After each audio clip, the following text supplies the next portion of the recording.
Money at Work Continuing Education Series brought to you by MillionaireMindset.life. Today we're discussing 4 tips for surviving bear markets. So given that we understand that bear markets are going to be inevitable, they're going to happen, here are 4 tips on how to survive and even thrive in these markets.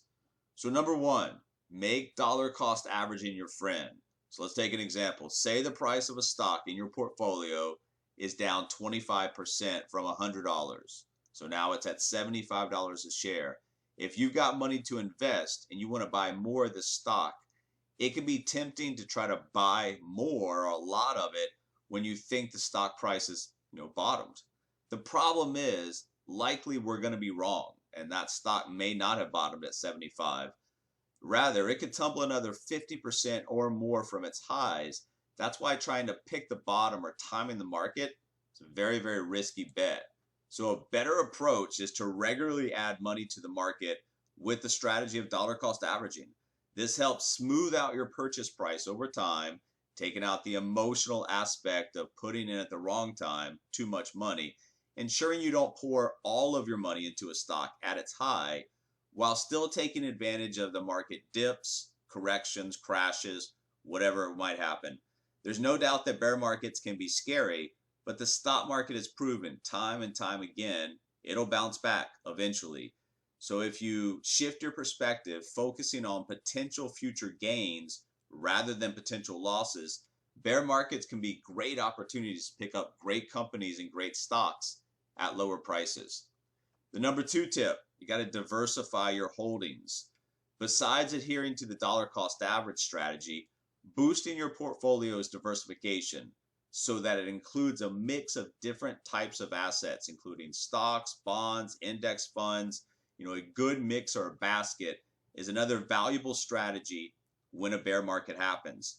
During these bear markets, all of the companies in a given stock index, let's say the S&P 500, are generally going to fall, but they don't necessarily all fall by similar amounts and not in the same time frames. Some, bottom first, some crater more. So you have to look at it. That's why it's a well-diversified portfolio is one of the keys. If you're invested in a mix of assets, it can help to minimize your portfolio's overall losses. One of those ways that you can create a strategy is called the defensive strategy. And such an approach is going to mean loading up on the following types of stocks during bear markets to help ride it out. Number 1, shares of non-cyclical companies. These are companies that don't see a precipitous fall in demand when they sell their essential goods or services like food at a grocery store, healthcare, or utilities, for example. And then the second example here of a defensive strategy in stocks is dividend paying stocks. Even if stock prices aren't going up, many investors still want to get paid in the form of dividends. Remember, dividend stock takes it from an appreciating asset to a cash flow asset. And that's why companies that pay higher than average dividends, including like utilities, will be appealing to investors during the bear market. So we get paid to ride out the bear market. Number 3, don't forget and ignore your short-term needs. So first of all, if you can't stomach watching the value of portfolios, crash, plummet during a bear market, might be best just to ignore it totally.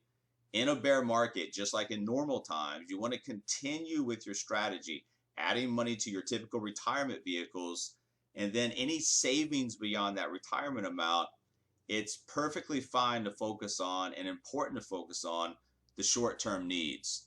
So what do we mean?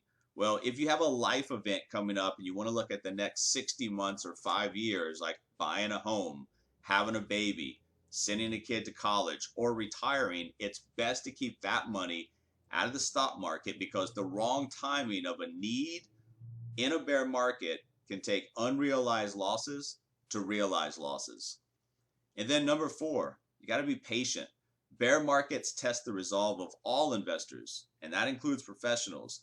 While these periods can be difficult to endure, history shows us that you probably don't have to wait it out too long. Bear markets tend to be shorter than bull markets. So bear markets average a little bit over a year in typical time length versus an average bull market that's, over 9 years. and it's less severe in terms of losses versus gains.